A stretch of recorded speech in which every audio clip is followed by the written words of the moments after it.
በስመ አብ ወወልድ ወመንፈስ ቅዱስ አሐዱ አምላክ አሜን።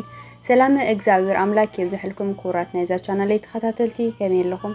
ብዘለኹም ናይ እግዚአብሔር ምሕረትን ሰላምን ፍቕርን ይብዛሕልኩም።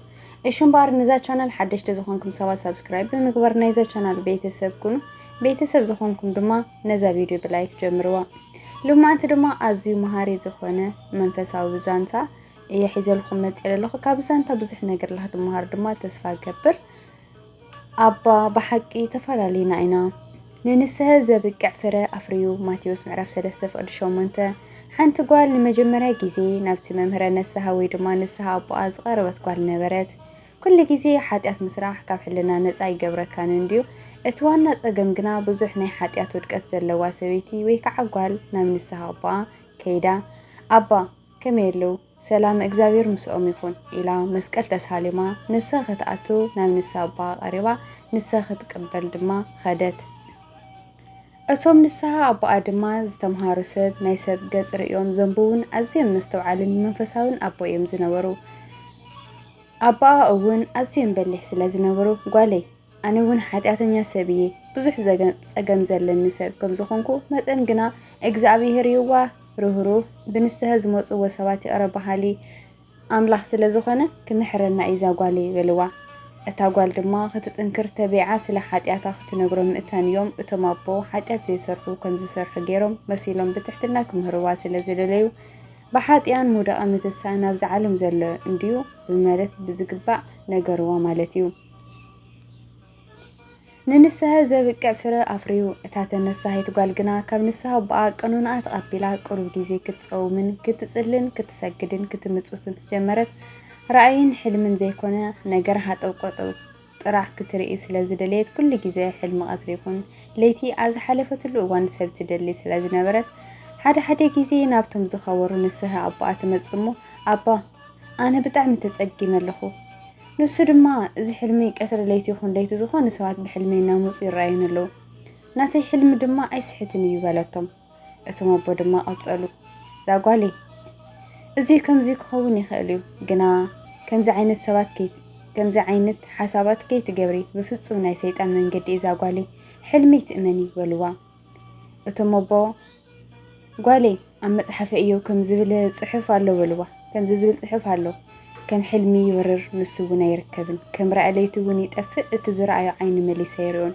اتزنور اللوبوتا دما مليسو ايرئن يولوا مصحف ايوب معرف عسرا كفر شومتس كافت شعته اتا قال كعا قصلت حدا معلت غنا حدا غوانا زخونه حلمي وي دما رأيت مو نت حلم دما خمز مسلا سبيرا ترجما بحقوس نتوحطت እና ዘለለት ናብቶም ክቡር ዝኾኑ ንስሐ ኣባኣ መፀት ወይ ከዓ ኸደት ንንስሐ ዘብቅዕ ፍረ ኣፍርዩ እቶም ኣባት ነብሲ ወይ ድማ ንስሐ ኣባኣ ድማ ጓሎም ናኦም ሎማዓንቲ ምምፃኣ እንታይ ከም ዘጋጠማ ሓተትዋ ጓለይ ሰላም ዶ ከመይ ቀኒኺ ስራሕ ጥዕና ቤተሰብ ኩሉ ሰላም ድዩ ዛጓለይ በልዋ ንሳ ድማ እናስሓቅ ኣባ ብሓቂ ተፈላለዩና ኢና ኢላቶም ዕርፍ ናይ ቆልዓ ነገር እንታይ ተረኸበ ዛጓለይ ኢሎም እዞም ካህን ወይ ድማ ኣባ ተገሪሞም ጓለይ እንታይ ተረኸበ በልዋ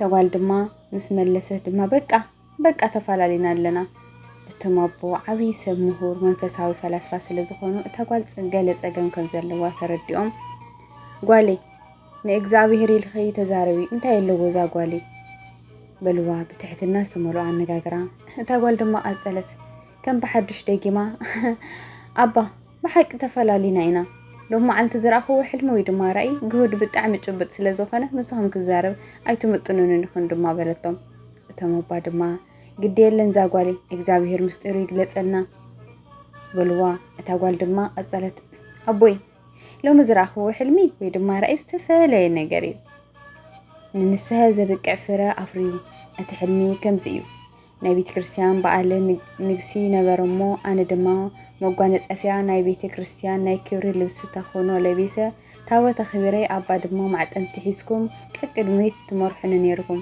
ብዙሓት ካህናት እናዘመሩ ህዝቡ እውን ዕልል እናበሉ ከውዮምኒ ብሕልሚ ርእዮም ድማ በለቶም ስለዚ እቶም ኣባት ብሓቂ ተፈላለዩና ኢና ዘለና በልዋ እታጓል ድማ ከም በዋዛ ዝጀመረቱ ንስሐ ምፍልላይ ተማቦ ዝሃብዋ ንስሐ ከም ዘያድሐና ናይ ባዕላ ምጽዋን ጸሎትን ስግደትን ምጽዋትን ልመና ጥራሕ ከም ዘድሕና ሓሲባ ናሃተይ ንስሐን ጸሎትን ሰሚርለይ ናብ ዝዓቢ ደረጃ ኣምጺእኒ ወይ ድማ ኣብጽሒኒ ኣሎ። ስለዚ ኣባ ብጣዕሚ እየ ብጸጋ ዝበልጸኩም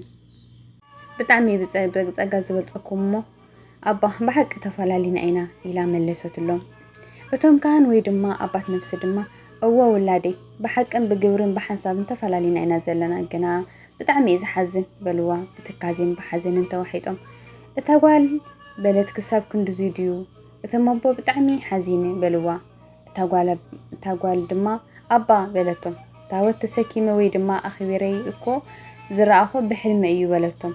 ኣባ ቀጸሉ ጓለይ በልኽ ነግረኪ ኣዳምፂ እቲ ሕልሚ ወይ ድማ ትራእይ ከምዚ እዩ ዝትርጎመኪ ንስኸ ግና ክትሞት ኢኻ ጓለይ ብካህናት ተዓጅብኪ ኣብ ቤተ ክርስቲያን ትዞሪ ዝነበርኪ እቶም ካህናት ናሃትኪ ስክሬን ከባቢቦም ክፈትሑ እዮም። ታወት ተሰኪምኪ ወይ ድማ ኣኽቢርኪ ዝነበርኪ ናሃትኪ ሕልፈተ ህይወት እዩ ምስ ዓረፍኪ ልብሲ ተኾኖ ካልብስኹ እዮም። ኣብ ኣጸደ ቤተ ክርስቲያን ትዘሪ ዝነበርኪ ብዓራት ተሰኪሞም ዑደት ብኣጸደ ቤተ ክርስቲያን ክገብሩልኺ እዮም። ኣነ እውን ነቲ ዕጣን ኣጽኒዐ ሒዘ ዝዓጥን ዝነበርኩ ኣነ ኣቦኺ ወይ ድማ ናሃትኪ ፍትሓት ግንዘት ሒዘ ብዝግባእ ክፈትሓኪ እየ። እቶም ዘዕልሉ ዝነበሩ ህዝቢ ንስኺ ምስ ሞትኪ እናበኸዩ ዝመፁ ዕረኽትኺ ኣዝማድኪ ፈተውትኺ እዮም። እቲ ሕልሚ ከምዚ እዩ ዝትርጎም በልዋ ምስ በልዋ ታጓል ብሰንኪ ስምባደ ልባ ቀጥ በለ ውቅዒቱ ወሰኸ። ኣባ ሕልሚ ክትርጎም ይኽእል ድዩ ዋላስ ኣይክእልን ንማለት ንምርግጋጽ እምበር ሕልሚ ይኹን ራእይ ከም ዘይረኣየት ገሊጻ ዕርፍ በለት እታ ጓል። ሞት ሓያል ክንዲ እምባ ዝኸውን ዝነበረ ልቢ ብሓንሳ ናብ ቀላይ ዝኣተወ ጓህሪ ኾነ። ዝገርም እዩ ብሞት ዋዛ ወይ ድማ ቃልዲ የለን።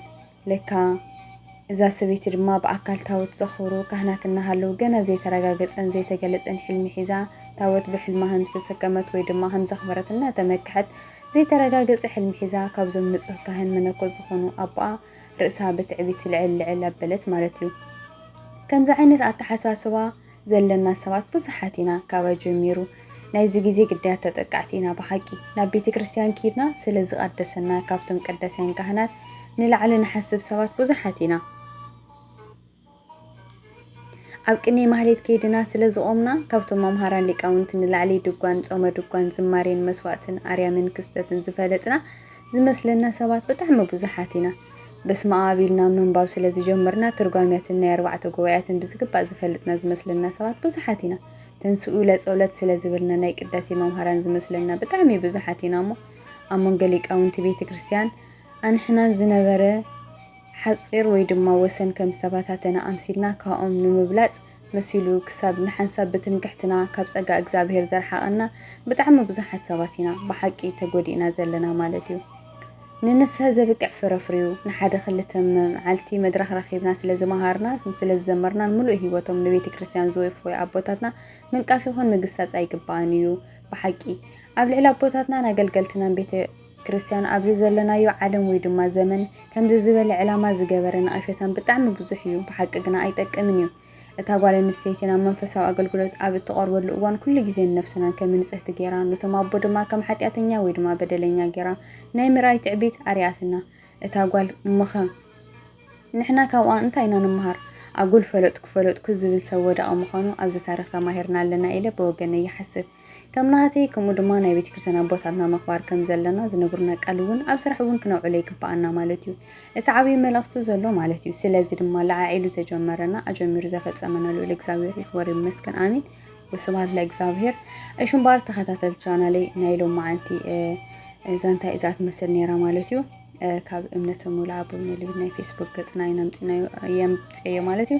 ኣንቢቢ ብጣዕሚ መሃሪት ኮይና የረኺበያ ብሓቂ ሓደ ግዜ ከምዚ ውሽጥና ብትዕቢት ይመልእ እሞ ኣቦታትና ብጸጋ ዝበልጹና ኣቦታትና ኣሕዋትና ገለስ ከምዚ ኣይነኸብር ንገለና እግዚአብሔር ከምዚ ዓይነት ትዕቢት ይምሓረና ደነኔልና ትሕቶ ኣቦታትና እግረግረ ኣቦታትና እንዳተምሃርና ሃይማኖትና ላፈለጥና እግዚአብሔርና ላመስገን ንኽንብር ብጸጋ ይደግፈና ኣሜን።